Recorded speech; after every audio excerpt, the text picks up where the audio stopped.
Hai teman, selamat datang di channel Sekate New. Jangan lupa pada teman-teman untuk like, komen, dan subscribe supaya tidak ketinggalan update dari channel ini. Mimin ucapkan terima kasih. Selamat menyaksikan. Bab 13.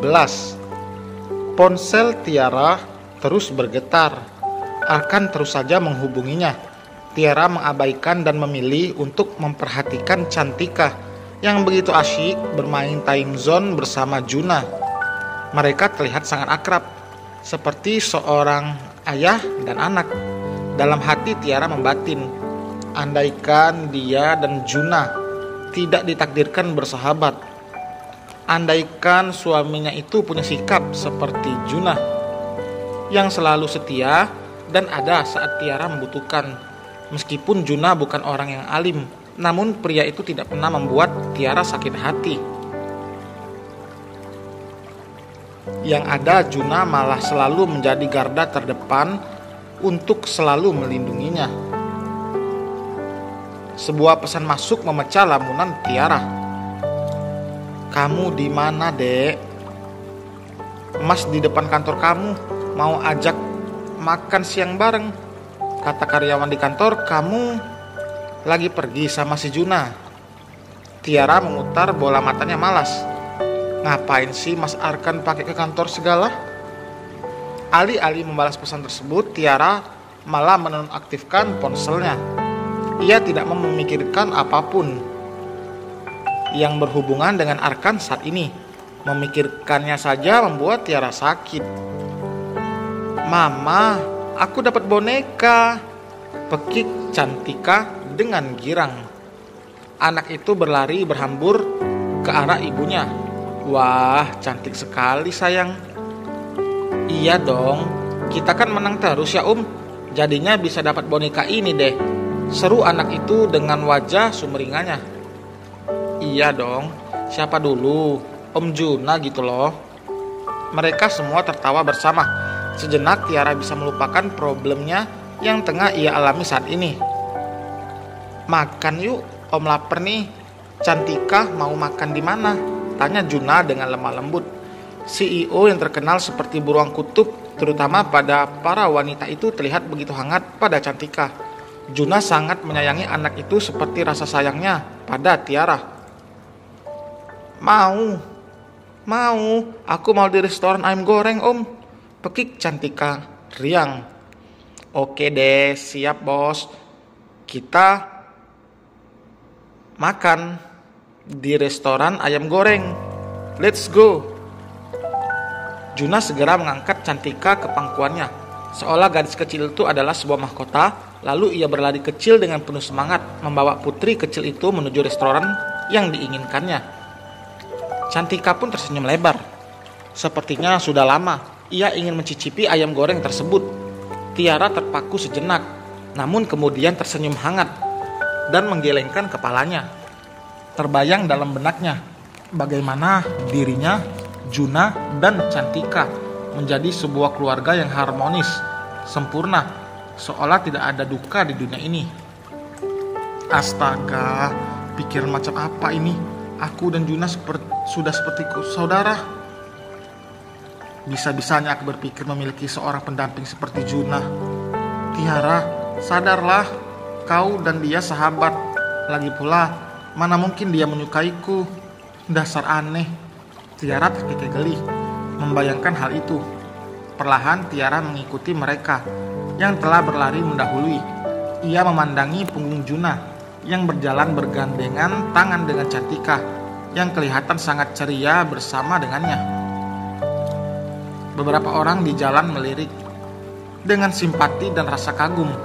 Juna yang tampan dengan jas hitam dan Tiara yang anggun berbalut setelan kantor formal seolah menjadi satu kesatuan yang indah.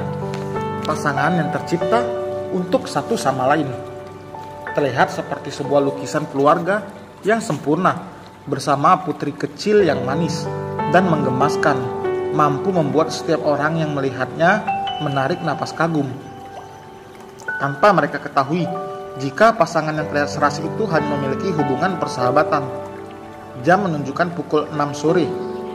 ketika mereka puas menghabiskan waktu di mall, bermain di time zone, menikmati hidangan lezat, jajan, dan menonton film di bioskop. Menjadi momen kebersamaan mereka. Tiara tak lupa membeli berbagai camilan favoritnya dan Cantika di supermarket. Meski dilanda galau dan kesedihan, ia tidak boleh terpuruk dan sakit karena terus merenung dalam masalah pelik ini. Tiara harus bangkit, harus kuat demi putri kecilnya. Melihat senyum tulus di wajah Cantika yang begitu bahagia sepanjang hari, membuatnya berjanji pada diri sendiri untuk melakukan apapun demi kebahagiaan putrinya. Tiara akan fokus hanya pada Cantika. Ia mungkin akan tetap bertahan bersama suaminya untuk sementara waktu demi putrinya itu.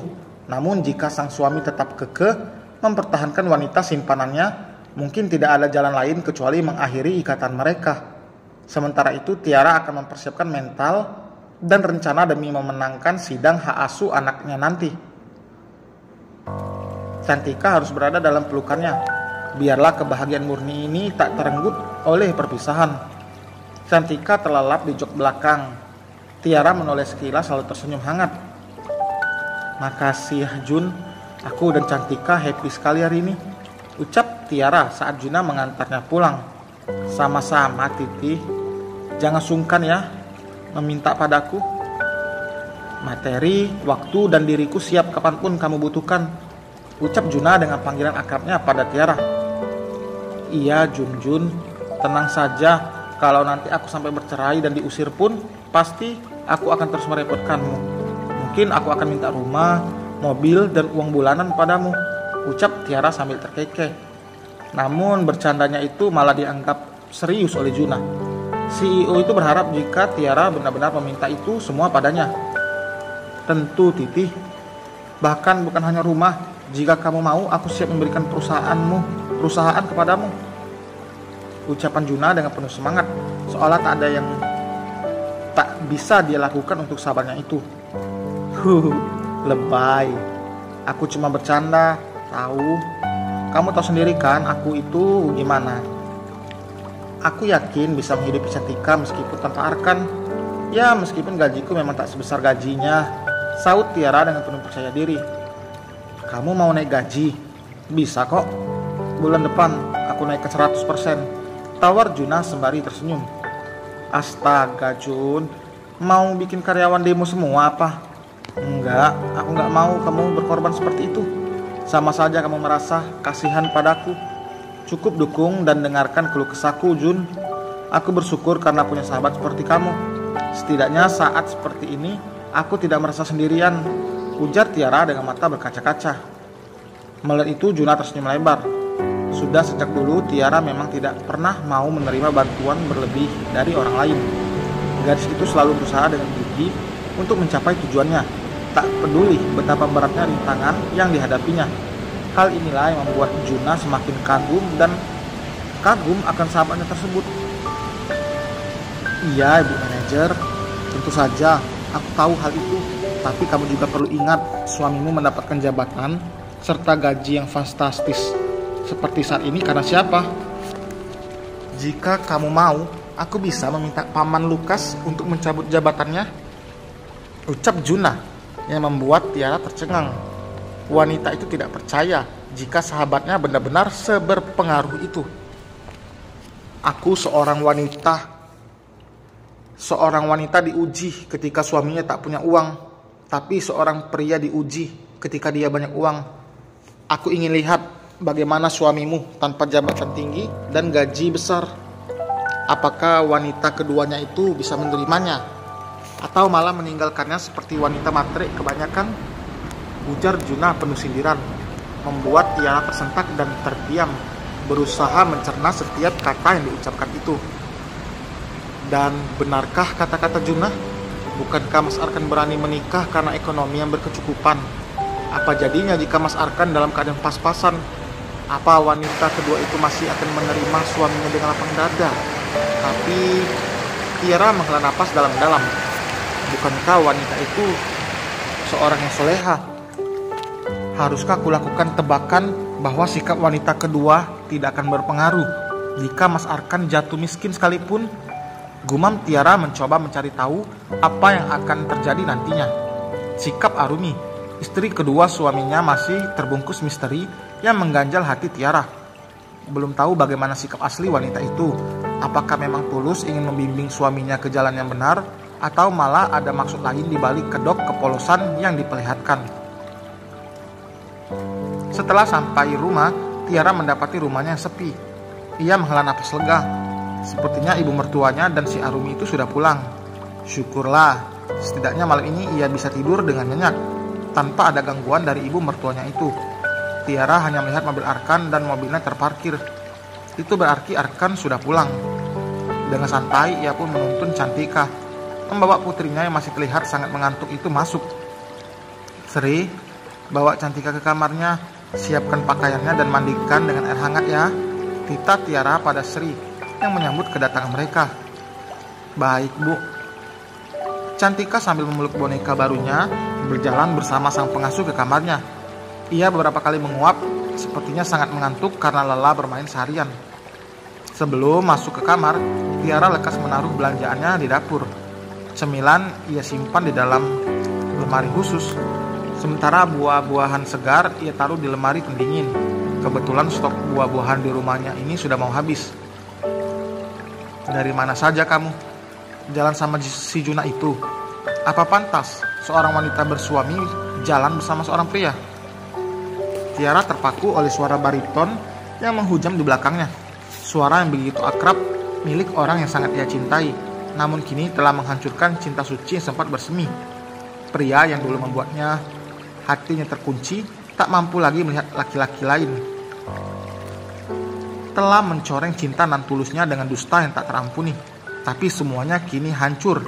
Kepercayaan dan cinta Tiara telah tenggelam dalam kekecewaan yang begitu dalam. Entah kapan ia akan bangkit dari kubangan sakit ini. Tapi satu yang pasti, perasaan Tiara pada Arkan tak akan pernah seperti dulu lagi. Dengan hati yang hancur berkeping-keping, Tiara memutar tubuhnya, menatap Arkan yang sekarang melirik ke arahnya dengan tatapan menyala. Arkan tadi menyaksikan dari jendela kamarnya di lantai atas ketika Tiara turun dari mobil mewah milik sahabat istrinya itu. Amarah melonjak di dadanya, terlebih saat melihat Cantika yang juga keluar dari mobil itu dan nampak sangat bahagia ketika melambaikan tangan ke arah pria yang menemaninya seharian ini. Meski Arkan telah mengenal baik sosok Juna yang merupakan sahabat istrinya, namun entah mengapa kecemburuan begitu membakar jiwanya saat ini ketika melihat Tiara diantar oleh pria tersebut. Aku tidak suka kamu dekat-dekat dengan dia, Tiara. Ingat, kamu itu seorang istri. Kamu harus menjaga marwahmu, tegas Arkan mencoba mengingatkan Tiara. Marwah katamu? Marwah dari seorang istri yang kamu sakiti, begitu mas? Ucap Tiara dengan nada mencibir, seraya tersenyum sinis ke arah suaminya.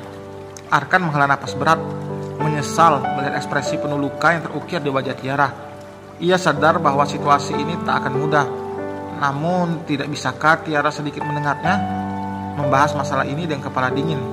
Arkan yakin seandainya Tiara sedikit mau mengalah, niscaya segala-galanya akan kembali harmonis seperti dulu lagi. Dek, tolong dengarkan Mas dulu. Mas sadar kesalahan ini sangat fatal. Mas tahu betapa perihnya hati kamu saat ini. Tapi bisakah kita bicarakan ini dengan damai? Mas sangat mencintaimu dan akan melakukan apapun demi kebahagiaan kita. Arkan memohon, suaranya serak penuh perasaan. Namun please jangan mencari pelarian dengan menggandeng laki-laki lain. Mas tak ingin kamu terjerumus dalam lembah dosa yang dalam, dek. Arkan menahan tangisnya, namun ucapannya justru membuat amarah Tiara kian memuncak. Baik mas, lalu apa kamu sudah siap meninggalkan wanita itu? Tanya Tiara seraya menahan tangisnya. Arkan terdiam. Tentu saja ia tidak bisa. Dilema setiap kali Tiara memintanya untuk meninggalkan Arumi. Dek, dia sedang mengandung. Mas tidak bisa meninggalkannya. Setidaknya kamu bersabar sampai bayi itu lahir. Mas tidak mintamu untuk bisa bersikap baik ataupun menerimanya. Hanya saja Mas minta agar kamu bisa seperti dulu, melayaniku dengan tulus hati. Mas rindu senyummu, dek. Jujur Mas juga tersiksa dengan kondisi seperti ini. Air mata Tiara tak terbendung lagi. Akhirnya ia pun menangis dengan hati yang begitu tersayat. Sebenarnya tanpa ia tanyakan kembali persyaratan yang dirinya ajukan pada suaminya, Tiara tentu saja tahu jawabannya. Arkan tidak mungkin meninggalkan wanita itu karena Arumi sedang hamil. Sebenarnya Tiara juga bukan wanita yang egois, yang tega menelantarkan seorang wanita yang tengah berbadan dua. Tiara hanya mau mengetes suaminya saja, sejauh mana keseriusan Arkan dalam memperjuangkan cinta dan rumah tangganya ini. Tapi jawaban Arkan barusan membuat Tiara yakin satu hal, suaminya juga menaruh rasa pada istri keduanya itu. Sekuat apapun akan mengelak dan mengatakan jika pernikahan mereka didasari atas keterpaksaan karena permintaan ibunya. Namun, Tiara bisa melihat sendiri sorot kekaguman suaminya pada wanita itu. Tiara tertawa getir dalam hati. Aku bukan lagi satu-satunya dalam hidupmu. Lalu apa yang aku harapkan dari pria yang telah membagi cintanya? Kalau begitu kamu ceraikan aku, Mas. Aku sedang tidak hamil dan kamu bisa tinggalkan aku. Mudah bukan? Masalah ini selesai, ucap Tiara dengan suara bergetar. Ia mengusap air matanya dengan punggung tangannya, mencoba menahan agar tetesan bening itu tidak mengalir kembali dan menunjukkan kelemahannya. Tiara tidak mau terlihat lemah di hadapan suaminya. Tidak akan, sampai mati pun Mas tidak akan menceraikan kamu, tegas Arkan dengan suara yang lantang. Ucapannya penuh dengan kesungguhan. Tiara melipat kedua tangannya di dada. Sebelah sudut bibirnya terangkat. Ia tersenyum miring mendengar jawaban dari suaminya barusan. Kau memang serakah, Mas. Kau egois. Terserah apa yang kamu katakan, Dek. Tapi aku akan tetap memperjuangkanmu dan juga Cantika. Kalian adalah belahan jiwaku. Muak mendengar penuturan tersebut, Tiara memilih untuk beranjak. Ia tidak ingin membuang waktu dengan membicarakan masalah yang tiada ujungnya ini.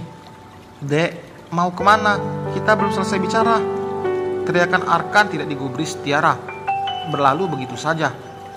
Masuk ke dalam kamarnya lalu mengunci kamar agar Arkan tidak bisa masuk. Tubuh Tiara luluh dengan posisi menyandar pada pintu. Ia terduduk sambil memeluk lutut. Tiara kembali menumpahkan tangisnya. Ia menjerit, meluapkan emosi dalam hatinya yang terkoyak ini. Kamu egois, jahat. Kamu jahat, Mas, teriak Tiara sambil menangis sejadi-jadinya. Tangisannya begitu menyayat hingga sampai terdengar keluar pintu kamarnya, mengejutkan jiwa-jiwa yang mendengarnya. Di sisi lain pintu kamar, Arkan duduk memeluk lutut, terduduk menyandar dengan posisi yang sama seperti Tiara. Diam-diam air mata Arkan pun mengalir deras. Rasa menyesal menghujam dadanya seperti tusukan duri. Keduanya menangis, duduk saling membelakangi dengan pintu kamar yang menjadi sekatnya. Ya Allah, ampunilah dosa hamba ini. Beri jalan keluar dari masalah ini. Aku tidak sanggup kehilangan Tiara. Ucapnya lirih, bergumul dalam doa, mencari sinar di tengah kegelapan hatinya. Namun nasi telah menjadi bubur. Arkan tak bisa meninggalkan Arumi yang juga memiliki ikatan dengannya. Namun ia tak sanggup melukai Tiara yang begitu tulus mencintainya. Kedua insan terjebak dalam dilema, saling terluka dan terpuruk dalam kepasrahan dan luka yang mereka derita saat ini. Dan selesai, teman. Bantu subscribe ya, bantu share, bantu like, bantu komen biar rame. Makasih teman. Sampai berjumpa di bab berikutnya. Bye.